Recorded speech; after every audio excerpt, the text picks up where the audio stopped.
alive. The stroke was a gift from God. That is how Senator Mark Kirk today is describing his devastating stroke. Incredibly, he heads back to work in Washington tomorrow. Good afternoon. Thanks for joining us. I'm Rob Johnson. Kate is off today. Senator Kirk says he's ready to get back to work. He sat down with our Chief Correspondent Jay Levine this afternoon, and Jay joins us live now from Washington. Hi, Jay.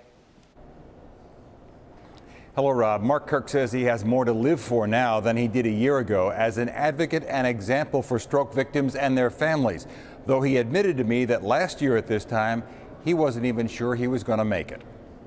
I did not go through a near-death experience. There was a time when I felt death was close, when I was in the ICU, and I said, let's read the 123rd Psalm. Lo, that I walk through the valley of death. But soon, thoughts of death were replaced by a determination to live, to recover, not just partway, but all the way.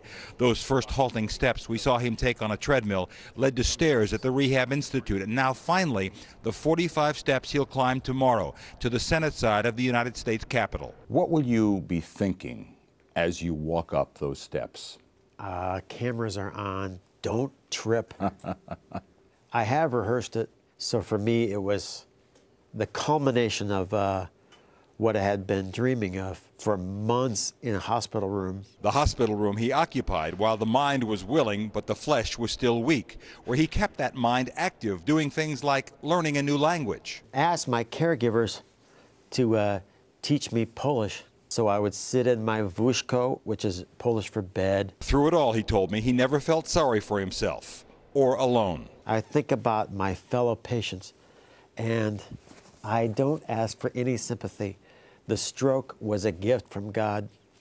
A gift from God. Because of who I got to meet and the inner faith that I developed. We were all broken people supporting each other. And it's those people that I felt were that I was the closest to.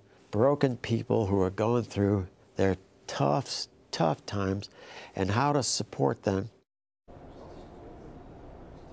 That mission begins tomorrow with the 45-step walk up the steps of the Capitol, designed to send a message, he says, to stroke victims and their families, that if Mark Kirk can do it a year after his stroke, you can do it too. Reporting live from the Capitol, I'm Jay Levine, CBS 2 News. Rob? Yeah, Jay, his candor is just remarkable in that interview you just had with him. I'm curious to know, though, did Senator Kirk tell you that if he felt that as though he had any sort of limitations that would keep him from doing the job as he is accustomed to doing it? Well, the only limitations would be having to run a marathon or swim in the English Channel, Rob. The strength that we have always seen in Mark Kirk was his ability to reach across the aisle to a more bipartisan effort in Congress. And that, many people say, is what's really needed now, given what's going on here over the last couple of weeks. He says that will be his mission from now on, and that he seems very able to do. Okay. Jay Levine, live in Washington. Thank you. Great interview there.